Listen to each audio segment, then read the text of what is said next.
నమస్తే. 8 మాసాల క్రితం వైఎస్ఆర్ కాంగ్రెస్ పార్టీని ఓడించి కూటమి ప్రభుత్వాన్ని అధికారంలోకి తీసుకొచ్చారు. ఎందుకు తీసుకొచ్చారు?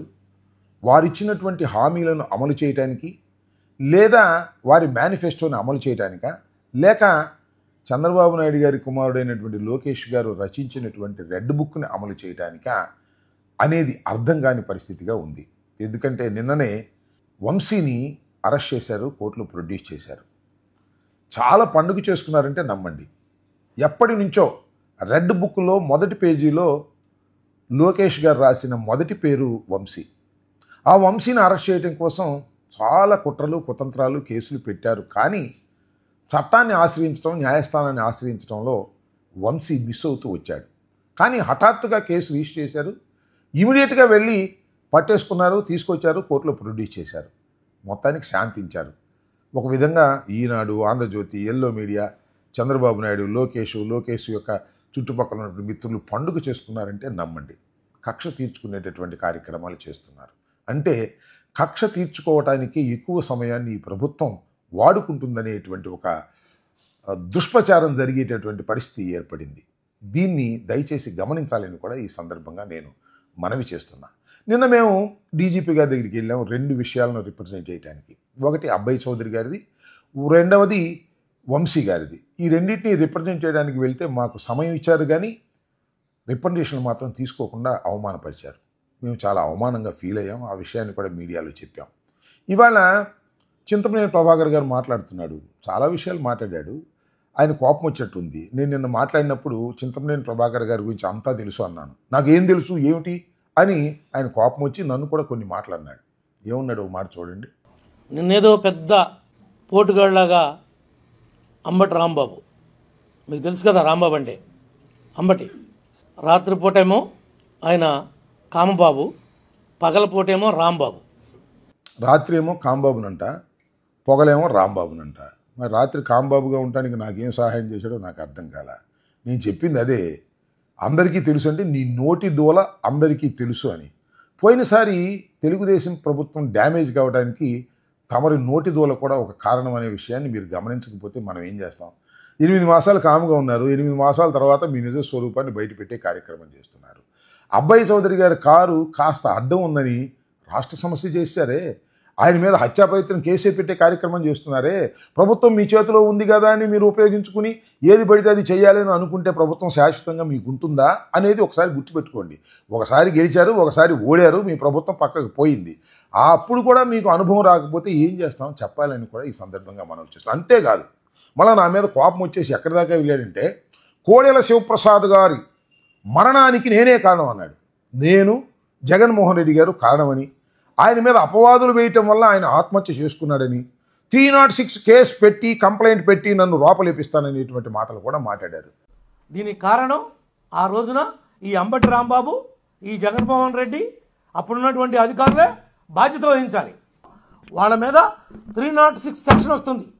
ఎందుకంటే ఆత్మహత్య చేసుకునే విధంగా ప్రేరేపించబడినటువంటి ఆత్మహత్యని. ఆయన ఆత్మహత్య చేసుకుంటానికి కారణం గత పాలకులు, ఇంకా వేరే శాఖలు కూడా చేశాడు. ఎందుకయ్యా చింతమనేని వారు ఊరిని సొల్లు కబుర్లు చెబుతారు? చట్టం అంగీకరిస్తే అది నిజమైతే పెట్టండి, కేసు పెట్టి అరెస్ట్ చేయండి, చూద్దాం.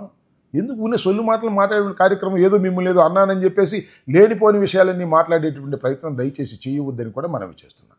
అంతేకాదు, హోంమంత్రి గారు కూడా మాట్లాడారు. హోంమంత్రి గారు చింతమనేని ప్రభాకర్ గారు ఏమన్నారంటే, రాంబాబు గారు ఓడగొట్టిన నాగలదుంప ఆయనకి ఎందుకు ఇవ్వాలి అనే మాట ఆయన మాట్లాడాడు. హోంమంత్రి గారు ఏం మాట్లాడారు చూడండి. నిన్న వైఎస్ఆర్సీపీ వాళ్ళందరూ బయటకు వచ్చి డీసీపీ ఆఫీసులో మాకు రిప్రజెంటేషన్ ఇవ్వలేకపోయాము, ఇలాంటి మాటలు మాట్లాడుతూ ఉంటే కర్మ సిద్ధాంతం అన్నది నాకైతే గుర్తొచ్చింది. కొన్ని కర్మ సిద్ధాంతాలు కూడా ఉంటాయి కదా. లాస్ట్ టైం మీకు వాళ్ళకి గుర్తు చేయాలి, మమ్మల్ని కనీసం డీసీపీ ఆఫీస్ గేట్ కూడా ముట్టుకొని ఇచ్చేవారు కాదు. మా పార్టీ ఆఫీస్ నుంచి మేము బయలుదేరితే అక్కడ ముళ్ళ కంచెలు లాంటి వేసి, ఇనుప కంచెలు వేసేసి, పోలీస్ ప్రొటెక్షన్ పెట్టేసి మమ్మల్ని లోపలికి కూడా వెళ్ళకుండా కిలోమీటర్ అవతలే మమ్మల్ని ఆపేసే పరిస్థితి. ఇదే ఎక్స్ మినిస్టర్స్ అంబటి రాంబాబు వీళ్ళందరూ కూడా ఈ 7 నెలల్లో 2-3 సార్లు వెళ్ళి డీసీపీని కలిసిన సందర్భం కూడా ఉంది. నిన్న డీసీపీ గారు ఏదో బిజీగా ఉండి ఉంటారు, అక్కడ ఉన్న వాళ్ళకి ఇచ్చి రావాలి. ఏం మాట్లాడారంటే, మేము అపోజిషన్లో ఉన్నప్పుడు మమ్మల్ని కనీసం గేటు కూడా తాకనివ్వలేదు, మేము కనీసం గేట్ అయినా తాకనించాము అనేటువంటి మాట మాట్లాడుతున్నారు. ఏం మాటలు ఇవి? అపోజిషన్లో ఎవరున్నా డీజీపీని కలుసుకోవచ్చు, రిప్రజెంటేషన్ చేయవచ్చు. దాని మీద యాక్షన్ తీసుకుంటారా లేదా, that is a different matter. ఇవాళ మేము అపోజిషన్లో ఉండి 2 రిప్రజెంటేషన్లు తీసుకువెళ్ళి మేము డీజీపీ గారికి ఇచ్చేటటువంటి ప్రయత్నం చేస్తే డీజీపీ గారు టైం ఇచ్చారు, మేము వెళ్ళాం, వెళ్ళిన తర్వాత వెళ్ళిపోయారు. సరే ఎక్కడివ్వాలి, ఎవరికి ఇవ్వాలి కనీసం చెప్పకోకుండా వెళ్ళిపోయారు, అవమానపరిచారు అనేటువంటిది మా అభిప్రాయం. దాన్ని నేను స్పష్టంగా చెప్పాను. దానికి హోంమంత్రి గారు మాట్లాడుతున్నారు తప్ప డీజీపీ గారి ఆఫీసు మాత్రం ఏమీ స్పందించడం వల్ల. అంటే దాని అర్థం ఏంటి? పోయినసారి హోంమంత్రి గారిని గేటు కూడా తాగనివ్వలేదు కాబట్టి ఈసారి వచ్చేవాళ్ళు ఎవరిని ఎలవ్ చేయమాకండి అని హోంమంత్రి గారు చెబితే డీజీపీ గారు చేసినట్టుగా అర్థమవుతుంది. ఇది కరెక్ట్ అయినటువంటి విధానం కాదు, ప్రజాస్వామ్య విరుద్ధమైనది. ప్రభుత్వాలు మారుతుంటాయి, వాళ్ళు హోంమంత్రి ఉంటుంది, రేపు ఇంకొకళ్ళు వస్తారు, మేము అధికారంలోకి రావచ్చు, వాళ్ళ అధికారం నుంచి దిగిపోవచ్చు, ఇలాంటివి చాలా జరుగుతాయి. కానీ IPS officer is IPS officer. కానీ ఐపీఎస్ ఆఫీసర్ గారు ఈ విధంగా ప్రవర్తించడం అనేది చట్ట వ్యతిరేకమైందే కాక ఆక్షేపణీయమైంది అని కూడా ఈ సందర్భంగా నేను మనవి చేస్తున్నాను. ఓ మాట చెప్పేయండి, డీజీపీ గారు వైఎస్ఆర్ కాంగ్రెస్ పార్టీ వారి దగ్గర నుంచి రిప్రజెంటేషన్ తీసుకుంటే చంద్రబాబు నాయుడు గారు, లోకేష్ గారు, హోంమంత్రి గారు అంగీకరించడం లేదు కాబట్టి మేము వారి దగ్గర నుంచి రిప్రజెంటేషన్ తీసుకోము అని చెప్పండి. మానేస్తాం, ఇవ్వటం మానేస్తాం. లేదంటే బయట ఒక బాక్స్ పెట్టి లోపలికి రావద్దు, గేటు దగ్గరే వైసీపీ వాళ్ళు రిప్రజెంటేషన్ లోపల వేసి వెళ్ళమని చెప్పండి. ఆ కన్నా చేస్తాం. క్లారిటీ లేకోకుండా ప్రజాస్వామ్యంలో ఎలాగా మాకు ఏదైనా ఇబ్బంది వస్తుంది, రక్షణ కావాల్సి వస్తుంది, ఎస్పీ గారికి చెప్తాం, తర్వాత డీజీపీ గారికి చెప్తాం. ఇది ప్రజాస్వామ్య పద్ధతులు. ఈ పద్ధతులను కూడా మీరు పాటించకపోతే మేము ఎవరికి చెప్పుకోవాలి? హోంమంత్రికి చెప్పాలా, ముఖ్యమంత్రికి చెప్పాలా? చెప్పండి. లేకపోతే న్యాయస్థానానికి వెళ్ళాలా? దీనికోసం న్యాయస్థానానికి వెళ్ళి డీజీపీ గారి ఇంటర్వ్యూ ఇప్పించవలసిందిగా న్యాయస్థానాన్ని కోరటం సమంజసంగా ఉంటుందా? కాబట్టి డీజీపీ గారు పునరాలోచించుకోవాలి. నిన్న జరిగిన సంఘటన మీద మాకు స్పష్టమైనటువంటి భావన కలిగే విధంగా మీరు ఒక ప్రకటన చేయాల్సిన అవసరం ఉంటుందని కూడా నేను మనవి చేస్తున్నాను. లేదు మేము ప్రకటన చేయము, ప్రకటన చేస్తే మమ్మల్ని లోకేష్ ఒప్పుకోడు, ప్రకటన చేస్తే మా హోంమంత్రి ఒప్పుకోరు అనుకుంటే అది మీ ఇష్టం. కానీ స్పష్టత కావలసినటువంటి అవసరం ఉందని కూడా ఈ సందర్భంగా నేను మనవి చేస్తూ ఇంకొక విషయాన్ని ఇక్కడ చెప్పదలుచుకున్నా.